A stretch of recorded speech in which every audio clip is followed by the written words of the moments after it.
and stuff, or getting the other team to get turnovers. But yeah, I think it'll be really effective this year.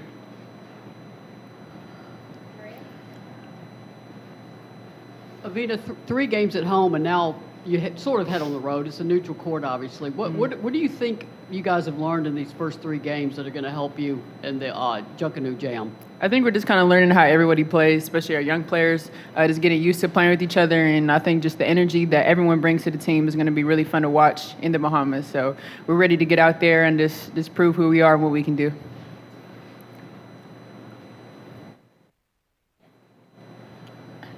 Flip side of that question, I guess, is you saw a lot of zone today. They were playing, I think, the last 3 quarters too. Was that good work for you guys too? Because I imagine you're going to see a lot of that alignment from other teams. Yeah, we were able to get the ball inside pretty well, and we got shooters all around the arc. So just putting up shots and just cutting the gaps and everything. So it worked out for us. Any other questions for Evina?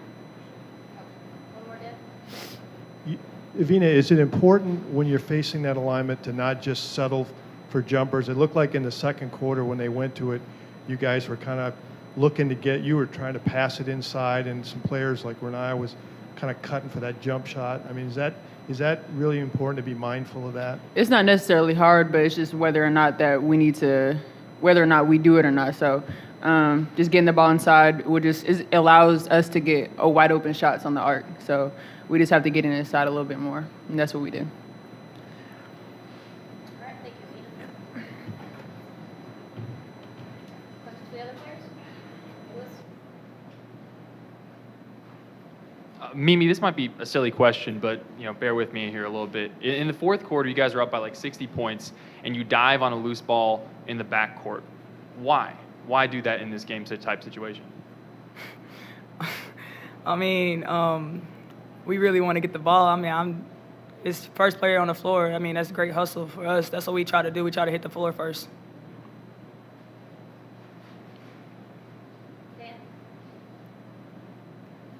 Rennia, what will you tell the younger players now as you go to Jamaica? You're going to be facing, Clemson. There's going to be kind of an upgrade in the competition. What kind of advice would you want to give these players for these kind of games? Well, just the same thing I've just been telling them since they got here. I mean, it only get tougher. These first few games, especially the exhibition game, we kind of wanted our freshmen to get out there and just get adapted to the game, get adjusted to the speed and how the game will be. But after today, we're on to real competition, and we got to play a lot tougher and a lot better than we have been. Maria? Mimi, you came out just smoking hot from the arc. I mean, were you hitting pregame? Do you know how to bottle that up? Why were you so hot to start this game? We were moving the ball well, and my teammates were finding me for the open looks. We were playing inside out. There was a lot of times where I know Cassie had got it, and they'd double in, she looked opposite, or we were just moving the ball a lot, so we was getting wide open looks.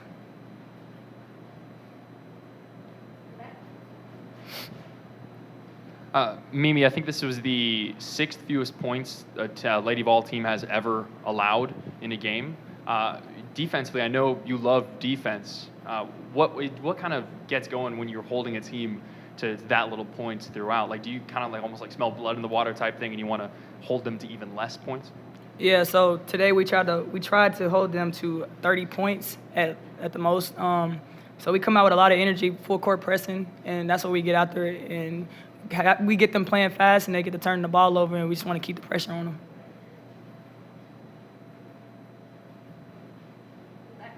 Just to follow up on that, make sure I was exactly right on this. You wanted to give up 30 or less. You gave up 31. What was the talk about that in the locker room? Coach say anything about it? I mean, it was a good defensive effort though from our team. I feel like 30 was the goal, but I mean 31.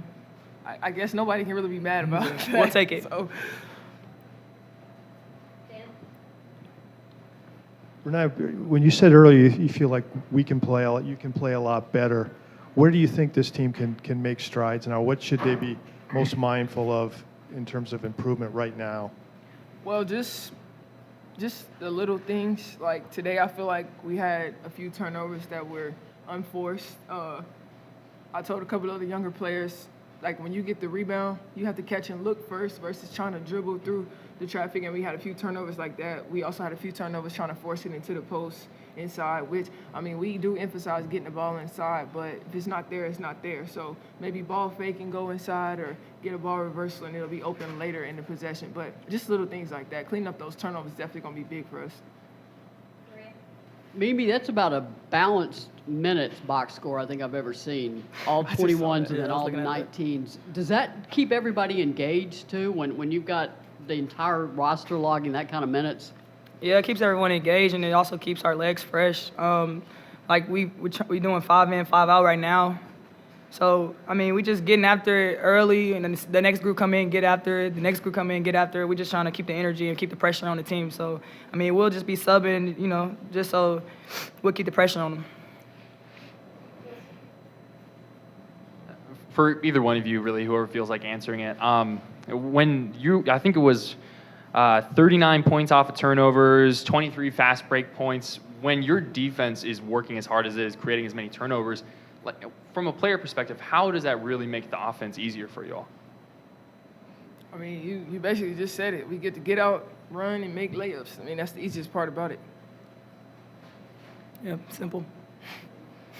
Dan?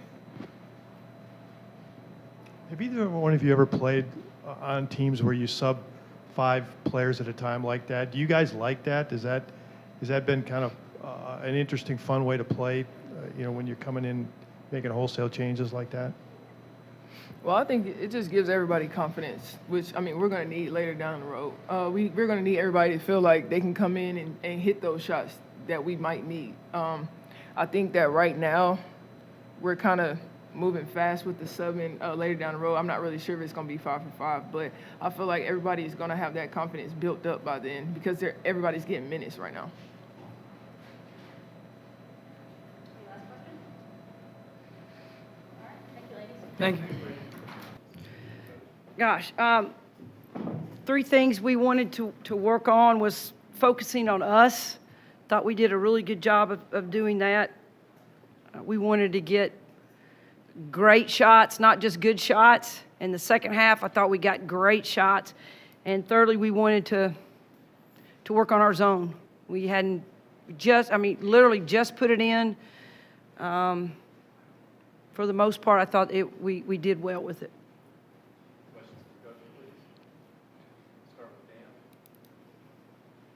Holly, regarding the zone, I guess 2-parter here. Do you think that defensively that can be a good alignment for you? And also, you got to work against the zone a lot today for 3 Yeah. quarters. How important was that? How important was it to get that kind of work against that kind of defense? Well, anytime you play, you get game experience. It's great, and I'll have to watch the tape, but I think we did a great job boxing out of it, rebounding out of our zone, and then attacking. We got good looks, and we've been working against the zone in practice for a long time because I feel like more people will zone us instead of man-to-man. You do it every day? Do it every day. I do it every day. Holly, you can't spread the minutes out much more evenly than 5/21s and 5/19s. Just how has that kept the freshmen engaged to start the Sure. season? And then what have the freshmen you think learned as you guys head to your first road game and what's going to become obviously Yeah. some stiffer We'll competition? take a picture of that because that may not happen again. I want the freshmen to get game experience. So I think they're doing just that. We talk a lot about with them and the whole team is working on your game, working on the team. And I think they've really, really stepped up to the challenge and done just that. They did some great things, and then there's some things that we got to work on. The turnover aspect of it, understanding when to pass the ball, what is a great shot, but they're learning. They're learning, and our upperclassmen and players that are here have really helped them along. Maybe Jackson comes out at the start of the game and hits 2 straight threes and then gets that steal that leads to Westbrook's easy layup. Just how important was that hot start for her and just the team as a whole? It's great for her. It is great for her. I think when you can start off the game making threes, it's going to spread the floor out so much. I think that's just what she did. And then then we started attacking inside. I told me I was shocked the third time she came down, she was wide open and she pulled it back out. And there's a part of me that I was glad she did, but I told her, you're 2 for 2. I don't know if I'd have pulled out. But I think she played one of her better games. Her defense she was inspired on defense. She rebounded the basketball. She ran the floor. She attacked the basket and shot threes. There's not too much I would, we asked her to do a lot of stuff, and then she produced tonight. Ali, you took 33s. I mean, most of them they were pretty open. Yeah. I mean, what's your thinking? What's a good number for your guys in terms of how many threes you're taking? I mean, it looked like maybe in the fourth quarter they got a little shot happy with it toward the end. But I mean, what's your thinking there on that? My thinking is, if you're open, shoot it. If you've missed a couple, don't shoot it. I don't have a set number, but you got to be wide open because we're great penetrators, and I don't want to be shot happy. So I don't have a number, but when we're not hitting, you got to get to the basket, or you got to get your mid-range jumper, and those are the things we talk to them. Don't live and die by the three-point shot.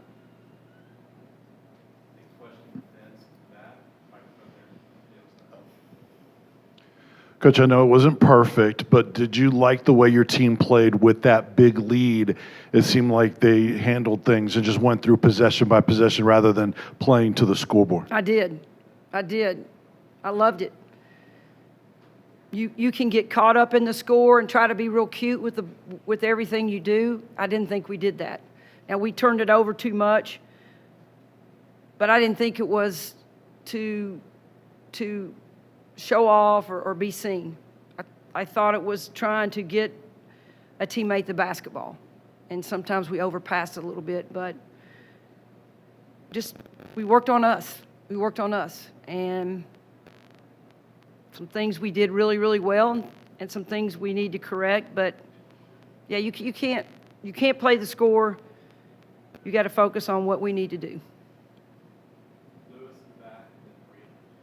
Holly, Mimi had 6 steals. From your perspective as her head coach, how far have you seen her come defensively over her time here, and how important is she to what you all want to do on defense moving forward?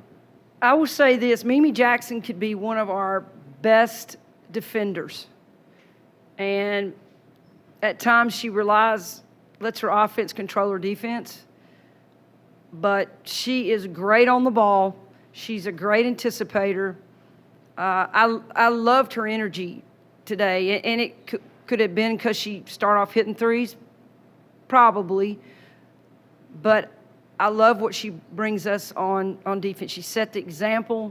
We need her to play like that every game. So it's so good. I got it on tape, and this is what she can do. So we're going to talk a lot about that. This is what you did. You need to continue to do it. 2 player questions. Zay Green, you mentioned shot selection. Is she sort of working through what is and is not a good shot for her? And then Rennia Davis, is she just letting the game come to her, or do you need her to be a little more aggressive offensively in the first half? Well, I think Zay is thinking about her shot a little too much right now. I didn't think she took – I'll have to watch the tape. I didn't think she took bad shots. She's a better shooter than 3 for 11. And we'll watch it films with her and try to make sure her percentage goes up. Rhea's, I think today Rhea she was trying to get the team involved, and we talked a lot about reversing the basketball, don't take a quick shot, and I think she was doing what she was asked to do. Can she do that the first quarter? Do I want her to? I do. She's our go-to player. She's our player that makes things happen. She's taken a while to get warmed up, but when she does, she's a heck of a player. the competition is gonna go up now as you go to the Bahamas. What are you gonna what do you want to be most mindful of in preparing your kids for what's to come? I mean, Clemson, I imagine it's going to be a very physical, different sort of game. What are you going to be preparing for? Well, we talked about we've continued to talk about that, Dan, and we talked about it after this game. Is the competition's getting better, and again, we've got to focus on us. I've played against Amanda Butler and her teams for a long time, and her kids are going to play hard. They're going to make us have to earn every basket we get. So we just got to make sure we apply what we're doing in practice to a game and stay focused on doing what we've been doing: pressing, rebounding, getting great looks. We don't want to get just average looks, shots. We want to get great shots, and we want to continue. Rebounding's been great for us right now. So when you don't make every shot or shoot a good percentage, you got to be great rebounders. And right now we're fantastic on the boards. Coach, back here. A few minutes into the game, you look up at the scoreboard. It's 20-0. Even in a game you may have felt good about. Were you surprised to see that, and what can you say about your team early in the game there on that run? Well, yeah, surprised. I never think we're going to be ahead of a team 20-0, but just wanted to keep working on us. And I know I think I sound like a broken record, but it is about us. It is about what we do will determine if we win or lose the game. So our kids are prepared enough that whatever's thrown at them, they should be able to handle it. So when our second group went in, I just wanted them to maintain and focus what we continue to talk about. That doesn't happen too often, but you can get carried away with the score, and I don't think our young ladies did that. These are games about getting better, getting minutes, getting better, getting game situations. So I wasn't too much concerned about the score as I was of what we were doing. Now we only pressed one quarter, and that's unusual for us, but it gave us opportunity to work on our zone defense. Holly, a non-basketball question. Volleyball won today on the road. They did great. They did. Soccer is playing a little bit to make program history, going to a Sweet 16. Love it. Just how much does that help the Lady Vols brand overall? And then does everybody feed off other programs' success here too? Absolutely, absolutely. We took our basketball team to the soccer game the other night, and we had a great time. And when they scored that last goal, Dean Lockwood and I, you would have thought we won a national championship. So we're into it. And the success that volleyball's had with Eve as a new coach has been outstanding. And it does help us. We want everybody to have the opportunity to compete for championships, and both those programs have done an unbelievable job. I mean, but they put everything into it. They put everything into it, and they believe in this program. They believe in the Lady Vol brand, and it's fun. You do feed off of it. We feed off of everybody's success. We feed off men's basketball success, and we hope other teams feed off our success as well. I believe this is the 6th fewest points a Lady Vol team has ever allowed. Over these first 3 games, how do you feel the defense is responding to the things like the press and the zone that you've been slowly implementing and trying to work on? I hope we continue to do that. It's I don't care who you play. It's difficult. It's basketball, and when you stick to the game plan and they get after it, and we're always talking about being a presence on the ball, and there's so many different games within the game that we work on is ball pressure, don't let them drive the middle, help and rotate. Those are basketball, but we want to continue to work on that, and tonight I thought we did a great job, but that needs to continue to happen for us to be successful. So we've got great footage But when you can put your defense all together, it's 5 people guarding the ball. It's 5 people guarding the ball. And sometimes we get caught up in just guarding our man. You got to guard the ball. And when you do that, you got something special on the defensive end. One final thing, Coach will not be available before we depart for the Bahamas. Does anyone have a final question or two about the trip? You can ask what you need. Dan? I won't have time to wear my bikini, so you. Thank goodness you're not going. So. What's the one thing, in terms of the upgrade of the competition, what's the one thing you're maybe most concerned about or wary of with this group making that competitive step? Probably offensively would be not quit shooting the basketball, taking great shots. Defensively, keeping people in front of us and not getting foul trouble. Those are 2 things that come to my mind first. Will you learn a lot about the freshmen too? I mean, this isn't only their first road trip. It's a little distraction, you know, the beach and the. Sure. When do you plan to get them down there and sort of get them acclimated and practice and ready for that new environment? We're off tomorrow because we have to be. Tuesday we will lift weights in the morning and have a practice at 8, and then we leave at noon, I think, on Tuesday. Practice Wednesday down there, play Thursday, and then we'll see when we play from there. So it's we're going to have to reel them in. They'll have curfew, and you want them to have a great experience as well. But when it comes to when you cross that line and you get on that basketball court, it's about basketball. So we'll see how they can separate having fun from being serious and competing. Be a good test for us. All right. Thank you, guys.